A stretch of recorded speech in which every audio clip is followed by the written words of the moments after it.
Hello everyone, I'm Katie Lopez with your latest news update. Well, happening today, Governor John Bel Edwards will brief Louisianians on the state's activity related to Laura. The briefing is happening at 6 tonight. We'll stream it live on KATC.com.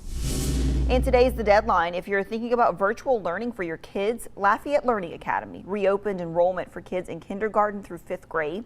The school district made this move after announcing those students would return to school daily face-to-face by the end of September. UL students will not be heading to campus for class. Instead, all have gone virtual for the week as Laura pushes toward Louisiana coast. On-campus operations and departmental officers will be working from home through Friday. More than 20 buses are parked in Lafayette as National Guard members prepare to help with possible evacuations. Precautions will be taken because of the pandemic. What we know this morning is that evacuees will be given personal protective equipment and buses will be disinfected after each use.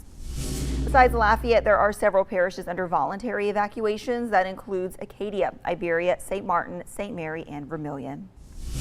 And Slimco teams are ready to respond to areas that lose power after the storm. The power company urges residents to have the supplies that they need to be okay for a few days when their lights do go out.